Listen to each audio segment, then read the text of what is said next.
Buenos días, buenas tardes, buenas noches, amigos de Cuadrante Bodega de Arte. Estamos en un nuevo ciclo, en un nuevo año de Cuadrante, el 2022, y tenemos un proyecto que anunciarles. Esta es la primera charla de una serie de charlas que habrá, no solamente con, aquí les presento al poeta, novelista Víctor Vaca, sino que habrá algunos otros invitados a lo largo de este año hablando de un tema esencial que tiene que ver justamente con el 22. Este año se cumplen 100 años de que pasó 1922 y 1922 ha sido en la historia de la literatura un cisma, un evento que pudo haber sido el que marcara la idea de la nueva modernidad.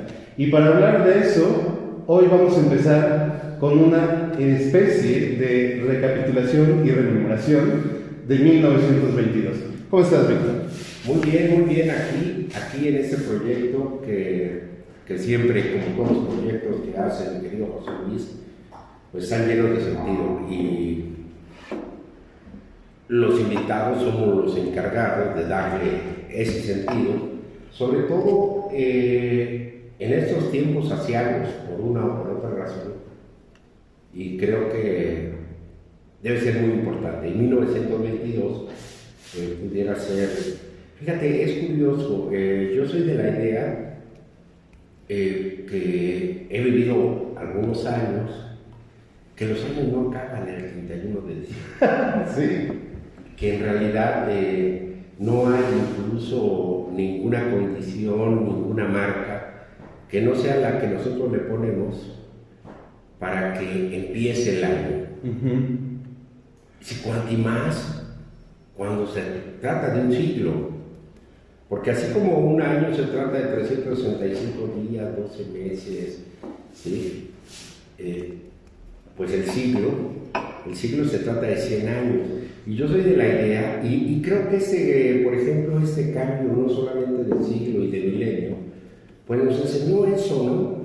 Estamos ya ahora a 3 de febrero, a 3 de febrero, sí. Claro, de 2022. Y a un día de que se cumplieron los 100 años del Ulises. Así es, y yo no estaría todavía tan seguro si ya nos dimos cuenta que ya empezó no solamente el año, sino el siglo.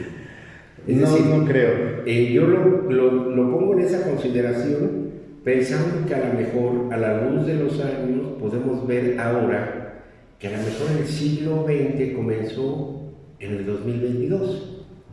Puede ser cierto, puede ser falso, pero sí es cierto que hubo, no sé si una nueva modernidad, pero sí el inicio del agobio de la modernidad, porque el siglo venía empezando con una serie de turbulencias, sobre todo de carácter social, no solamente la Revolución Rusa en 1905 y 1917, la Revolución Mexicana en el 10, ¿sí?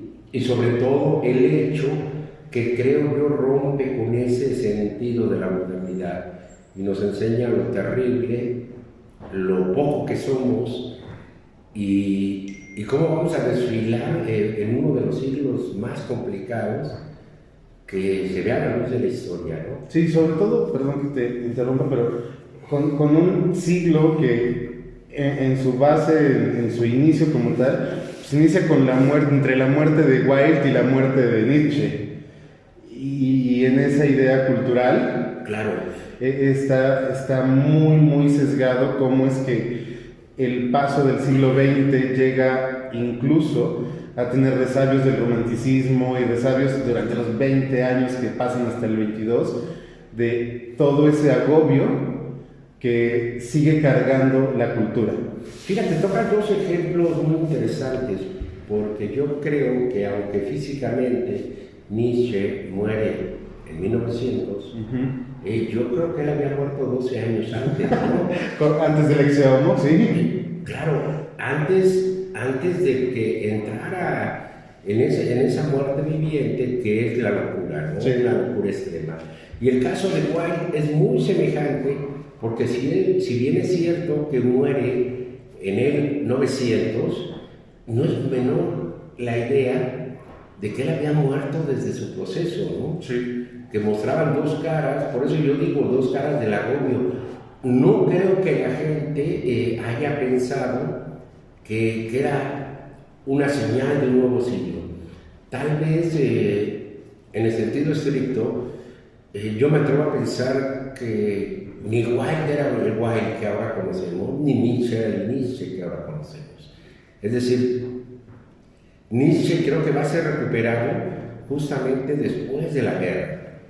Y el caso de Wilde va a ser recuperado, pues la fortaleza de su escritura, su hedonismo, va a ser recuperado también posteriormente intentando con su decadentismo dar una respuesta a lo que aconteció después de la primera guerra, que se llamó ahora mundial, pero era una guerra europea. Que era una guerra europea, y se abre mundial porque la historia sí estaba cambiando, porque iba a entrar al escenario histórico los Estados Unidos. Yo creo que esa parte es importante porque, así como lo estamos planteando, la idea del inicio de un nuevo siglo, entre comillas, todas las comillas que uno le quiera poner, no empieza cuando empieza el siglo, empieza cuando los revisionistas históricos empiezan a darle una, digamos, una concatenación de hechos, una lógica entre ellos, y lo empiezan a nombrar. Claro, porque no quiere decir que incluso el año de 222, o sea, pudiera ser, como dirían ahora, mofletudamente, científicamente comprobable, pero sí me queda a mí esa leve sospecha de que el tiempo es una capacidad mental que a veces no la percibimos al momento de vivirla, sí, o al momento de que el hecho se efectúa. Sí. Y eso pasa justamente con 1922, que como bien señalabas tú, pudiera comenzar ya en términos revisionistas, como le hacen los historiadores, como le hacen los que tratan de ordenar los hechos, los acontecimientos y los actos humanos para dar el inicio de una cosa. Y 1922, curiosamente, aunque comenzaría ayer, ¿no? Ayer por la publicación justamente de Ulises, de la novela, pues no sé si la más importante, pero sí una de las más impresionantes e inescrutables obras que se han escrito a lo largo de toda la historia. Ayer estábamos hablando de eso y me quedé, para los que no saben, Víctor tiene un programa, el programa Adrede, que deberían escuchar. Adrede tengo el programa. Deberían seguir a Víctor, pero ayer justamente estábamos hablando del Ulises de Joyce en el programa de Víctor. Y después de la charla quedé con esta idea de el Ulises de Joyce, en efecto, creo, es una de las novelas más importantes del siglo XX y de este siglo también, y yo creo que va a seguir siéndolo, pero tal vez desde ese punto de vista historicista, si uno quiere, no tendría en ese justo año, la idea de la novela más importante, ¿no? Y lo puedo poner así si uno se pone a buscar en los anales de la historia del 1922, a la que se le consideró por muchos críticos la novela más importante fue Los Bellos y los Malditos de Fitzgerald, que era una de las novelas más medianas de Fitzgerald y que en ese año tenía el ímpetu de todavía de cargar con la Belle Époque, de cargar con todas las ideas de esa especie de, digamos, romantización del inicio del siglo que todavía cargaban hasta en esos primeros 22 años. Fíjense, de hecho, ahorita sería la primera noticia que tengo acerca de esa novela, ¿sí?, medianona. Sí. Era una preparación si hubiese sido Gran Gatsby, a lo mejor hubiera sido otra historia. Y fue súper después del Gran Gatsby. Claro, o sea, ya fue en una respuesta, ahí es una de las salidas que se dan.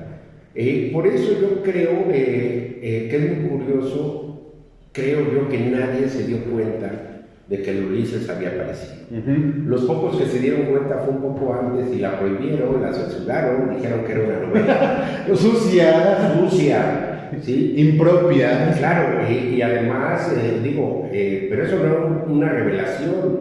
El propio Joyce decía, ¿no? Mi querida y sucia Dublín. Luego entonces no podía ser una novela higiénica ante una sucia Berlín y ante una sucia historia que finalmente pudo haber tenido Joyce. Sí. Bueno, pasemos más de Joyce porque es el 22, ya habrá un programa.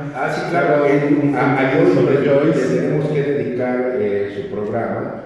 Vamos a invitar incluso a algunos especialistas o conocedores, ¿no? Porque creo que Joyce no tiene especialistas, al menos en el Ulises. Así es. Yo diría eso. No, y menos en el Figuenas.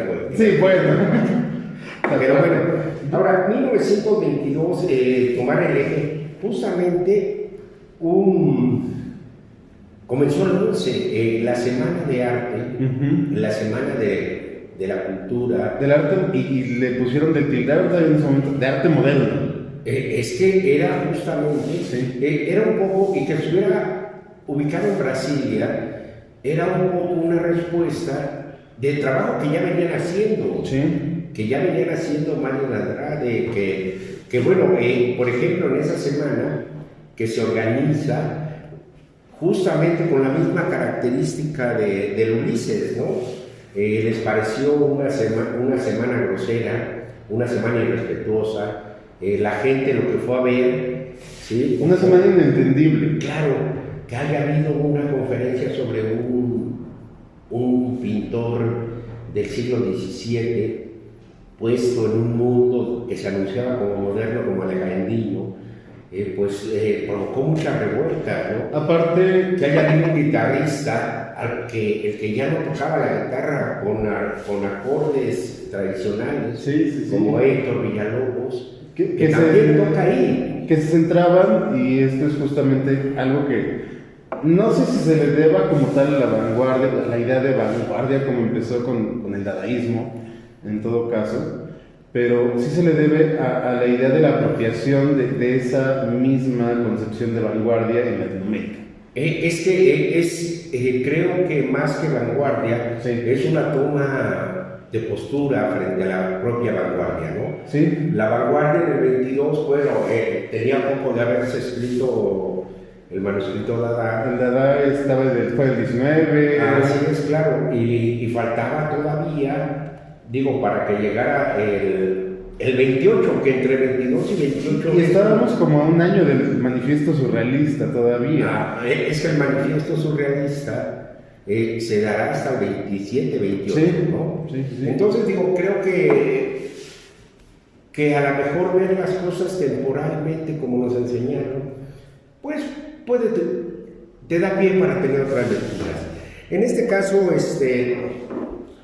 se acuerda que esta semana se mueva la gente, porque se juntan dos tipos de personas, la de Río de Janeiro y la de Sao Paulo.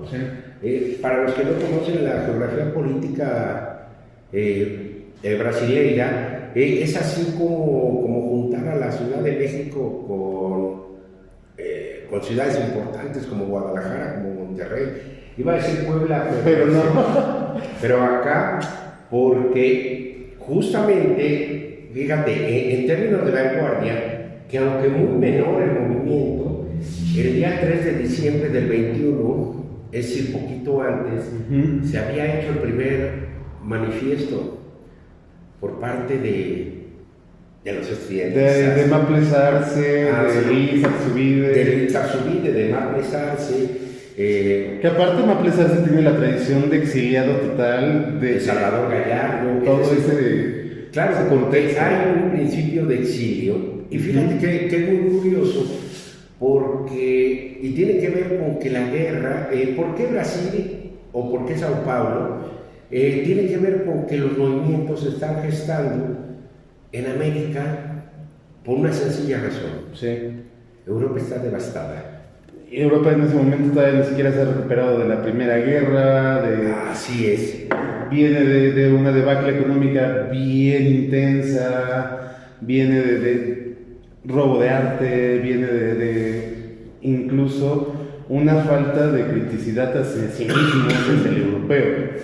y el europeo se empieza a ver reflejado en los ojos del americano continental, y se me hace bien importante que esta parte de la Semana del Arte en Brasil da pie también para que durante todo el 22 empiece a haber nuevas formas de verse, ya no solamente desde Latinoamérica o desde una idea, digamos, sesgada por territorios, por geografías, sino que empieza a haber esta idea de la universalidad, de esta idea un poco más, digamos, escrita desde lo europeo, que tenía esta universalidad en la que la Semana Mundial era en París.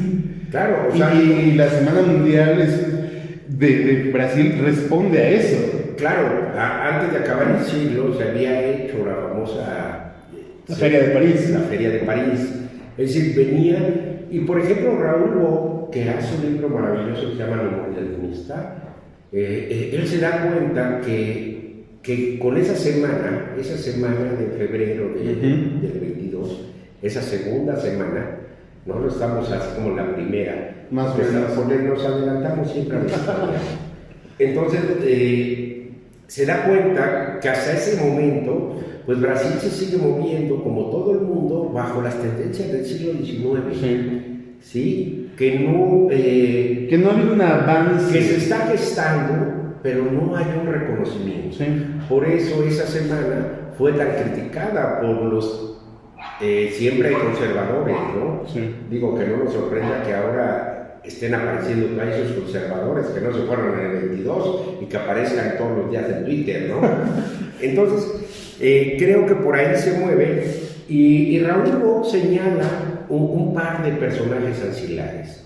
Uno de ellos es el maravilloso Mario de Andrade, que si tiene oportunidad de leerlo, porque ahí hay otro conflicto. Según yo, lo que pasó en Brasil esa semana del 22 fue dar pie a algo que hasta la fecha ha seguido moviéndose. Las vanguardias brasileñas o el adelanto brasileño en términos artísticos, estéticos, creativos, pues le lleva al resto del continente por lo menos 20 años. Sí. Y ahí se veía clarísimo. Te digo, mientras acá se está pensando en un movimiento que, además de ser muy efímero, en el fondo no era tan representativo como el estudiantismo, pues allí estaban pensando en una cosa mucho más original, porque esto va a desembocar en el salvajismo. Sí. O sea, ¿qué es el salvajismo? Y va a ser muy curioso, porque entre las cosas que surgen de ese 1922, con Mario de Andrade va a surgir el primer museo etnográfico. El primer reconocimiento, diría yo, a todo el pueblo, bien o mal como se pueda estar entendiendo, aborigen, y el reconocimiento de dónde viene el mestizaje, porque esa parte es bien importante. Claro, pero fíjate, por ejemplo, y sobre todo que se haya juntado, el otro personaje era Manuel Bandeira. Sí, entonces entre Mario de Andrade y Manuel Bandeira realmente conjuntan, ellos son escritores, musicólogos, etnólogos, antropólogos, sociólogos, o sea, son artistas, pero también son gente preocupada justamente por las bases populares, sí, y por la recuperación de algo que hasta la fecha, digo, por ejemplo, nada más para que piensen en términos de que en esos momentos se genera un museo etnográfico y de costumbres y tradiciones. Nuestro Museo de Antropología se va a hacer 30 años después, sí, que sería más o menos una especie de no respuesta, pero sí de pues elucubración ahí también medio magnánima de parte de muchas autoridades e instituciones que también dieron por copiar en ese sentido las cosas que, como habías dicho, en Brasil y en otras partes de Latinoamérica se empezaron a gestar, a hacer. Yo preferiría el término hacer, sí, porque, como bien señalas, sobre todo en el caso de Andrade, de lo poco o mucho que sé de Andrade, no se centraba en el intento. O sea, y toda la semana por eso se gesta, porque se hace. Claro, y tienen la idea. Porque además, o sea, pero él tiene una idea muy clara, inclusive, digo, aunque va a editar hasta 1928, lo que yo creo que es la gran Odisea, el gran Ulises americano.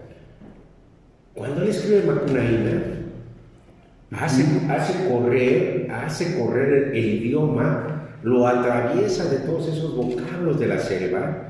Es decir, hay una postura, así como Joyce buscó en las lenguas imperantes en Europa, Sí. su conjunción, que van a terminar hasta el Finnegan's Wake, Mario de Andrade en Macunaíma hace una especie de Ulises. Macunaíma incluso tiene un grado de notabilidad semejante a Ulises, en el sentido que Macunaíma, hay una sola versión en español muy mala, y es preferible leerlo en portugués. Sí, yo ahí diría una correlación de hace mucho que lo leí. Y justo en esta idea de que el Ulises es la idea del viaje como la traslación, del viaje como el ir hacia la casa, la salida y el retorno. Yo creo que Andrade lo que hace es una travesía, en su sentido más etimológico, y me puedes decir lo que quieras, de que me ponga académico y lo que sea, pero... Eres sí, un maldito académico. soy un maldito académico. Estoy cruzado por todo, mira. Y lo voy a poner así, porque lo que hace con el lenguaje, desde mi punto de vista de lingüista, es justamente esta travesía de atravesar y cruzar todas las ideas que venían culturalmente de Europa, que estaban todavía sosegados en Brasil muchas veces por esta tradición romántica de lo que se tenía que hacer, y toda América Latina lo estaba, si no, antes no hubiera salido esta María de Jorge Isaacs. Y lo que él logra es hacer este atravesamiento del lenguaje, de la lengua, que él encuentra en cómo se refleja en el portugués. Es algo que pues, escasamente se hace en otras lenguas. Es que él, Mario de Andrade, tiene razón en eso. Finalmente Sí. hay toda una nutrición europea en la formación de estos artistas brasileños, Sí. pero tiene algo que hasta la fecha no habíamos visto. Es un lector de Freud. Sí. Al ser un lector de Freud, pues rompe. Incluso, por ejemplo, a mí me queda claro que el desprecio de Joyce por Freud era brutal. Sí. Lo que hace, yo no sé si no lo va a despreciar también, pero en Macunaíma se percibe esa libertad de asociación. Es decir, no con la profundidad y hay que decirlo, ni el talento literario de Freud para llegar al asunto del monólogo interior como una verdadera introspección. Bueno, y recordemos que la interpretación de los sueños se publica en 1901. Sí, claro. Entonces, claro. de ahí viene también todo ese. Pero ¿cuál es el problema? El problema está que los escritores y los artistas leían a Freud con muchísimo recelo. Sí. Inclusive el mundo, hasta la fecha, lee a Freud con muchísimo recelo, ¿no? Sí, no, y Mario Andrade se atreve a tomarlo y a usarlo y a hacerlo a su manera, y esta idea del salvajismo sí bien va evolucionando. No sé cómo veas tú, pero creo que mucho de esta Semana de Brasil entra mucho en lo que eventualmente se convierte en el concretismo. Y el concretismo ya es la desacralización totalmente de la lengua, de puedo hacer con las palabras el objeto, y el objeto va a referenciarse a mi vida. Y esa tradición es, creo yo, de las pocas potestades de la literatura, si lo puedo poner así, que llega a hacerle frente a la idea no solamente europeizante, sino también, para ponerlo en un término bien de calado de jerga, agringada. A ver, no creo que sea, inclusive por ejemplo, el asunto de Mario Andrade, a mí me parece que sí trae toda una cultura, Sí. no solamente trae la cultura artística y estética, o la psicoanalítica, trae también atravesado el discurso ideológico. Sí, no, pero su juego del lenguaje permite todo lo que vino después. Porque se centra en el lenguaje y hace algo que es maravilloso, porque es cierto que en Macunaíma pues se mezclan muchísimas influencias europeas, pero él cuida algo que va a darle una doble valía a Macunaína, que va a ser el ritmo. El ritmo puede uno no, señores, puede uno no saber portugués y se pone a leerlo y se da cuenta que es una pieza musical que tiene que ver con que tanto Mario de Andrade como Manuel Bandeira son músicos, pero ellos se afirman como musicólogos. Es decir, más que la propia interpretación, que todo esto, digo, se va a conjuntar para cuando escuchemos a Héctor Villalobos, en realidad ellos lo están depositando, en este caso, el más irreverente de todos, también el más erudito y culto, era justamente Mario de Andrade. Sí. Y va a llegar, en efecto, creo que son todos los gérmenes que van a potenciar la literatura brasileña justamente a los espectros de lo que será después considerado como el movimiento de poesía concreta, claro. Sí. Haroldo da Campos, ¿no? Menso, recomenso, penso, que menso. Es decir, la musicalidad ya es plena. Más allá del sentido propio de las palabras, que también lo tiene, hay una gran musicalidad. Sí, es lo que igual estábamos comentando ayer, o sea, el novelista se olvida mucho de que la prosa tiene un ritmo. Y claro, creo que uno de los... bueno, los malos novelistas, ¿no? Sí. Hayan nacido en Puebla o hayan nacido en Puebla, ¿no? Sí. Digo, o sea, no importa en qué parte de Puebla hayan nacido, digo, del mundo hayan nacido, ¿no?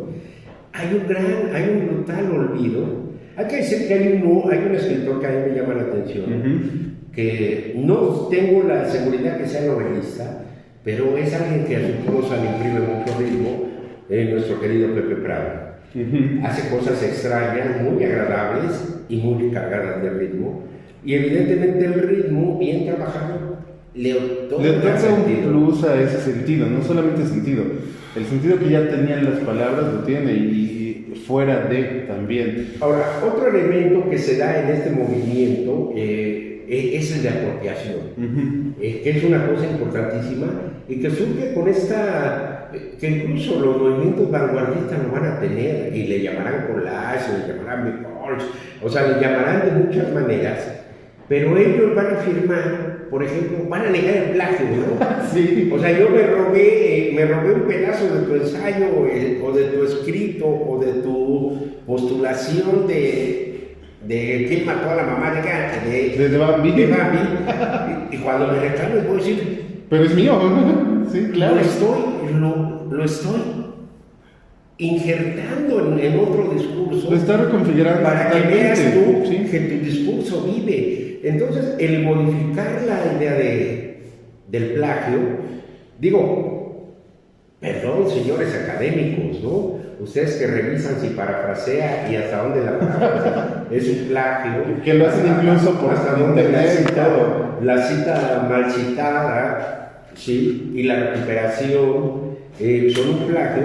En términos artísticos creo que incluso con los concretos ya es una claridad luminiscense, sí. Inclusive las traducciones de Haroldo de Campos sobre Apollinaire, ahora no sé sobre qué ver. Rapin, ¿no? Sí, esa lo que iba, esta idea de la traducción es donde se concreta también el papel del traductor. Así es. Porque el papel del traductor hasta antes era una figura, antes del 20, 22 incluso, una figura ahí al margen. Claro, porque finalmente el artista se vuelve crítico. ¿Sí? Que ya lo decíamos, que en realidad hay pocos artistas de gran valía que sean también críticos al mismo tiempo. Sí. Decíamos que Baudelaire y alguien decía que Benjamin, ¿no? Sí. Creo que eras tú. Pero es cierto, uno de los ensayos más significativos de Benjamin es sobre el traductor. Y es la reflexión que él hace sobre sí mismo para traducir a Baudelaire. Sí. Es decir, gana punto para Baudelaire, ¿no? Por supuesto, sí, totalmente. O sea, y él está consciente y claro. es súper consciente de cómo el papel del traductor también parte de esta idea de, yo sé por eso empecé diciendo es una nueva modernidad, porque incluso aquí ya se ve en Benjamin el esbozo de esta reproductibilidad de la que las vanguardias emanan bastante, y esa reproductibilidad creo que se ve incluso sesgada de alguna manera por las nuevas ideas culturales que empiezan a emerger. Sí, esa apropiación, el crítico como traductor, ¿no? Porque finalmente el crítico de arte, el crítico de música, el crítico literario, se vuelve una especie de traductor. Se vuelve un traductor y poco a poco pasaron, y esta es una cosa, no sé si estés de acuerdo, pasaron de ser reseñistas a ser críticos conscientes, claro, que en los últimos años han vuelto a ser reseñistas. No, pero eso es otra cosa. No, incluso yo les decía un día, recuérdenme la última reseña que se publicó en Puebla, que no sea mía, por ejemplo, ¿no? Sí. Y que sea una reseña que a lo mejor, porque en la academia exigen reseñas, pero hacen cosas muy raras, ¿no? Hacen recomendaciones. Pero no reseñan, ¿no? Es decir, no hay una toma de postura, no hay un acto creativo. No hay una crítica en la reseña. Claro, el acto creativo en la academia puede convertirse en plagio, ¿no? Sí, aparte, pues, verlo desde el punto de vista etimológico de la reseña, es una resignificación de lo que acabo de leer. Sí. Y lo que ellos hacen es decir, pues, está bonito, me gustó, fin.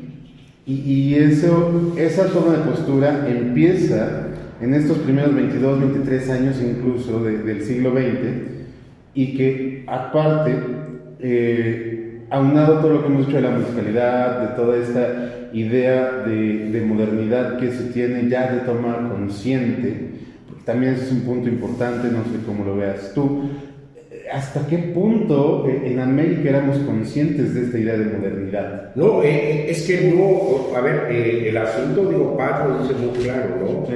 O sea, no tuvimos renacimiento, no tuvimos barroco como tal, fuimos un pastiche ahí. No tuvimos ilustración, que son los dos movimientos emancipadores que te daría la conciencia moderna. Parece ser que estamos llegando tarde a la modernidad, ¿no? Fuimos invitados tardes al banquete de la modernidad, dice Alfonso Reyes. Sí, y eso es algo bien importante porque aquí se dice es que el barroco mexicano, tuvimos colonia. Y esa idea de colonialismo estuvo cruzada por todas las ideas europeas que migraron.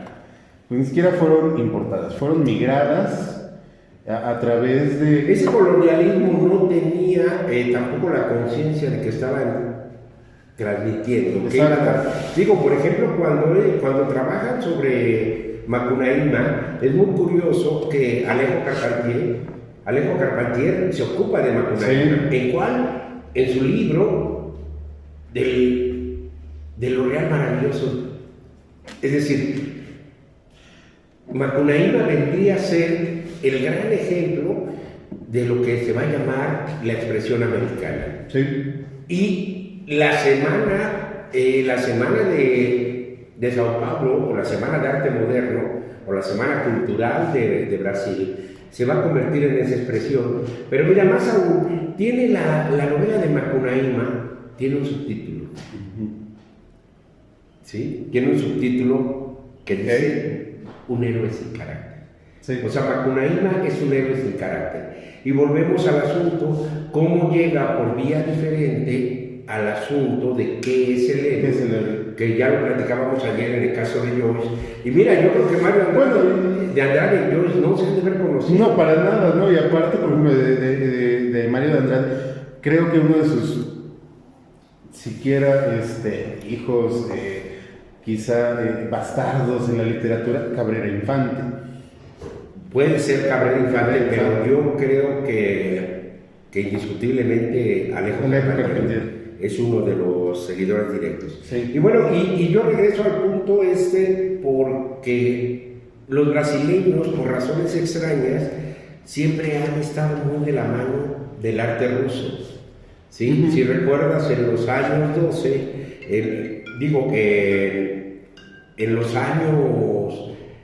en los años anteriores a la guerra, se había gestado todo un movimiento literario, desde los acmeístas, ¿sí? Desde este replanteamiento de los rusos, y yo creo que ahí sí Macunaíma proviene directamente del Lermontov, sí, por un lado, y va a caminar hacia adelante.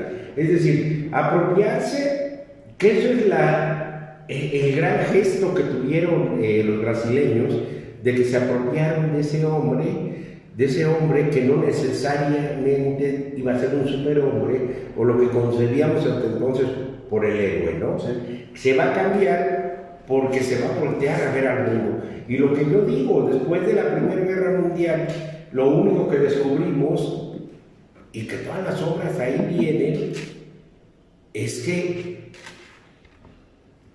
no solamente, como diría los asuntos religiosos, el hombre había caído. Eso ya era un hecho. Creo que lo que ellos descubren es que esa caída no es una caída de plazo, es una caída que es tenue. No, va progresiva e infinita. Sí. Hoy, a 100 años de ese planteamiento, seguimos cayendo, ¿no? Es que es tan tenue que la caída sigue. Ahora ya hemos perdido hasta la ideología. Yo me imagino hace 100 años un hombre sin ideología. Pues que hace 100 años ya había perdido todo y toda idea de cultura. Esta idea, esta concatenación de caracteres. Y ese carácter que pierde el héroe, tanto el héroe como el villano, el protagonista y el antagonista, dejan de estar ahí marcados desde un sentido clásico, dejan de estar de ahí como estas figuras enormes para bajarlas y aterrizarlas a esta nueva idea de la vida cotidiana, que también, si lo pensamos, esta idea de la vida cotidiana, de la historia incluso de la vida cotidiana, es en el 22 cuando empieza, cuando acaba la guerra y cuando se tiene que hacer una revisión de cómo es que nosotros estamos enfrentando la debacle que sobrevino, no solamente en el ámbito europeo, sino también en cómo ese ambiente europeo, neoeuropeo, que va a minar la seguridad, la idea de seguridad de la población de allá, se ve reflejado en la población de acá. Mira, yo creo, el mundo aún no se acercaba, aún no se hacía, como dice Huntington, no se hacía el mundo tan pequeño, ¿no? El mundo ya se conectaba, pero aún no. Digo, los medios de comunicación eran... No, por supuesto, pero muchas veces ese acercamiento se daba a través del arte. Claro, yo les decía, por ejemplo, se publica en febrero, el 2 de febrero, cumpleaños de Joyce, ¿sí? Sus 80 años, sus 40 años, se publica el Ulises en 1922. Sí. La primera reseña que aparece en América es en 1926 y es Borges. Sí. Es decir, es el hombre que lo sabe todo, lo cual es muy significativo, Sí. porque eso lo que nos habla es como el mundo ya se tocaba, pero no a la velocidad. No, por supuesto, pero esa ley es tenue, todo ese cruce es súper tenue, pero está ahí. Y no solamente en la literatura, yo creo que primero se tocó en el arte plástico. Sí. Primero. Claro, porque finalmente el arte plástico tiene más facilidad de aprehensión de la propia realidad incluso, o de corromper esa realidad, o de representarla, o de darle la vuelta a la y obtuvo realidad. mucho más movilidad en el siglo XIX y obtuvo en el inicio del XX una especie de luz, de iluminación sobre todo el arte plástico que también se podía hacer aquí. Incluso la Semana de Brasil empieza en esta idea de la modernidad en lo plástico, tanto así que la idea lingüística que Andrade hace, que se concreta unos años después, viene de la plasticidad del mismo lenguaje. Así es. Ahora bien, creo que se puede decir muchísimo de este 1922, pero también creo que debemos de completarlo, ¿no? Sí.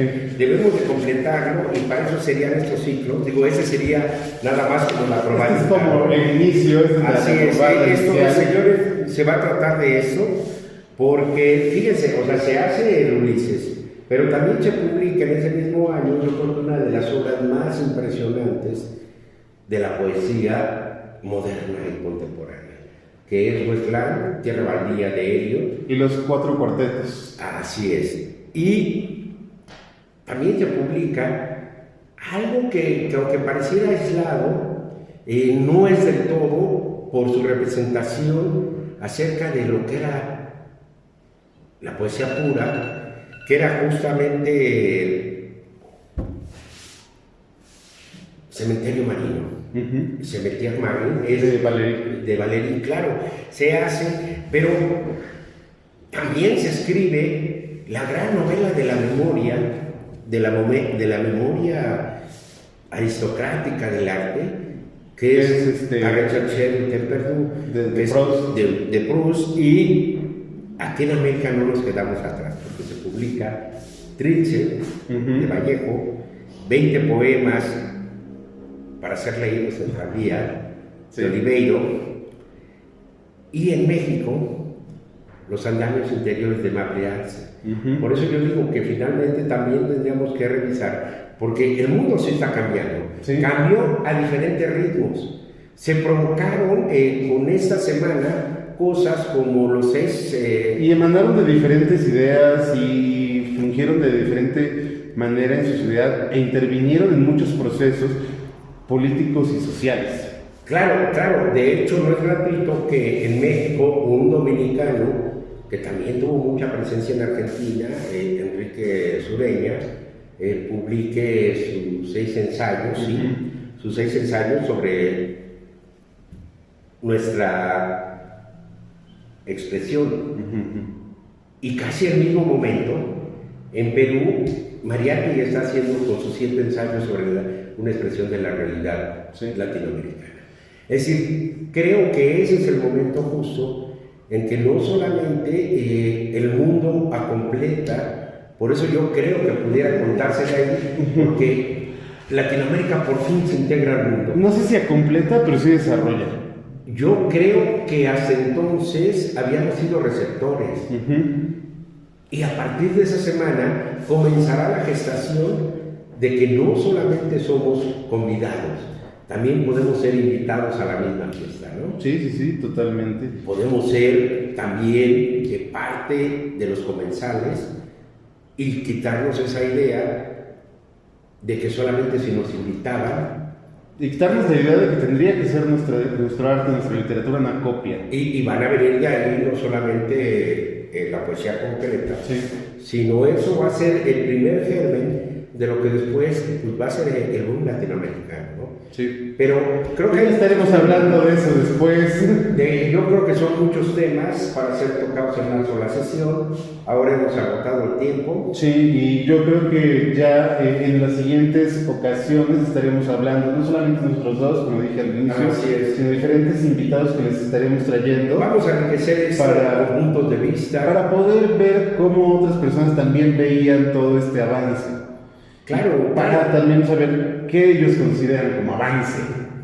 Y cómo ven, o sea, cómo ven nuestra propia realidad, porque esto no tendría otro sentido que el ver dónde estamos parados ahora, ¿no? Sí, totalmente. Pues muchas gracias, amigos de Cuadrante Bodega de Arte. Yo fui José Luis Dávila y estuve con Víctor Vaca, que no es un novelista, señores, es poeta el hombre. Con ritmo en mi prosa. Muchas gracias por estarnos viendo. En las siguientes semanas lanzaremos un programa sobre un tema más sobre 1922. Así es. Esperemos que les encante este ciclo. Muchas gracias y hasta pronto. Hasta luego.